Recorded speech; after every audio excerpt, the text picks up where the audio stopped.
انبیاء ہیں جو گناہوں سے پاک ہیں، جن پر گناہ کا ایک دھبا بھی نہیں ہے۔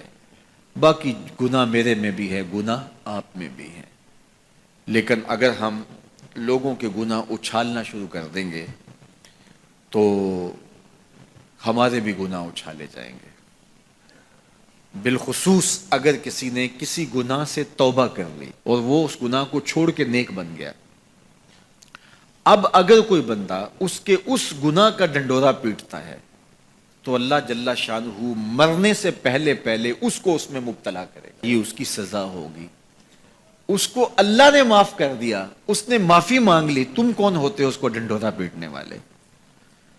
تو یہ فتنے، پہلے تو باتیں جو ہے وہ منہ سے ہوتی تھی، اب تو یہ جدید ذرائع ابلاغ ہیں جن میں چیزیں محفوظ ہو جاتی ہیں اور لوگ جب چاہے کسی کی تذلیل کا منصوبہ بنائیں اور اس کو ذلیل کرنے کی کوشش میں لگ جاتے ہیں۔ آئے روز جو ہے وہ ہم ایسے مناظر دیکھتے ہیں، اگرچہ وہ باتیں درست بھی ہوتی ہیں، لیکن جو کسی کے ذاتی معاملات ہوں، یہ بالخصوص سیاستدانوں کے اندر تو یہ بہت سارا ہے، تو باقی دینی طبقات کے اندر بھی ہے لیکن ان میں اور زیادہ ہے۔ تو یہ ایک بہت بڑا فتنہ ہے جس سے اللہ ہمیں محفوظ فرمائے۔ تو حضور نے ارشاد فرمایا، جس نے کسی مومن کی پردہ پوشی کی، کسی مسلمان کی پردہ پوشی کی، اللہ اس کا دنیا میں بھی پردہ رکھے گا، آخرت میں بھی پردہ رکھے گا۔ اور اللہ جل شانہ بندے کی مدد میں ہوتا ہے، بندہ جب تک اپنے بھائی کی مدد میں ہوتا ہے۔ جب تم اپنے بھائی کی مدد میں لگے ہوتے ہو، اللہ تمہاری مدد فرما رہا ہوتا ہے، تمہاری نصرت فرما رہا ہوتا ہے۔ اور جو کسی ایسے راستے پہ چلا جس راستے سے وہ علم حاصل کرنا چاہ رہا تھا، طلب علم کے لیے جس نے سفر کیا، اس کا مقصد تھا کوئی مجھے علم کی چیز ملے گی اور میں حاصل کروں گا۔ ایک تو وہ طلباء ہیں جو 8 سالہ، 7 سالہ، 5 سالہ، 4 سالہ علوم دین حاصل کرنے کے لیے سفر کرتے ہیں، پھر مسافر رہتے ہیں، مسافرت کی زندگی گزارتے ہیں، سویر شام سفر کاٹتے ہیں، ایک تو وہ ہے۔ لیکن صرف وہی مراد اس سے نہیں ہے جو حضور علیہ السلام کا ایک فرمان سننے کے لیے بھی چلا۔ آپ بھی اگر گھر سے آئے ہیں اور آپ کی نیت یہ ہے کہ حضور کے فرامین سنوں گا، تو آپ علم کی طلب کے لیے گھر سے چلے ہیں، تو آپ بھی جو ہے وہ اس حدیث کے مصداق ہوں گے۔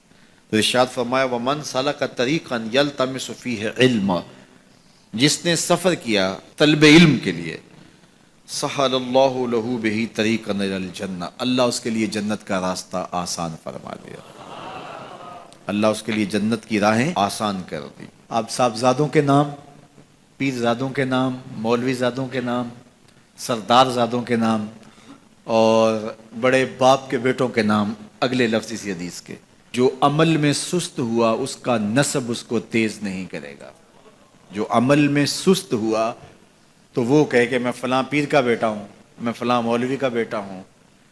دیکھو، جس نے عمل کیا، جس نے کام کیا، اس پر سکینہ بھی اترا، جس نے کام کیا اس پہ رحمات بھی اتری، جس نے کام کیا اس کے اوپر فرشتوں نے پروں سے سایہ بھی کیا، اور جس نے کام نہیں کیا، نہ کھٹو تھا لیکن کہا پدرم سلطان بود، میرا باپ بادشاہ تھا اور خود کسی کام کاج کا نہیں ہے، تو کہا جو عمل کے لحاظ سے سست ہے اس کا نسب اس کو تیز نہیں کر سکتا۔ پیر زادہ ہے ثاقب تو پھر کیا ہوا، پیر زادہ ہے ثاقب تو پھر کیا ہوا، بے عمل ہے تو سب کچھ ہی بیکار ہے۔ پھر نسبت آپ کی تو آپ کو جو ہے وہ وہاں تک نہیں پہنچا سکتی، لیکن اگر تم عمل بھی کرنے والے ہو، پھر نسبت بھی ہو کسی بڑے سے، پھر سونے پہ سہاگے کا کام ہے۔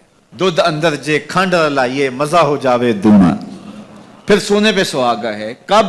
جب صاحب نسبت، صاحب کرامت، بڑے باپ کا بیٹا وہ نیک بھی ہو، ساتھ باصلاحیت بھی ہو، تو پھر سونے پہ سہاگے کا کام ہے۔ اس کا نسب اس کو تیز تب کرے گا جب وہ خود بھی چلے گا۔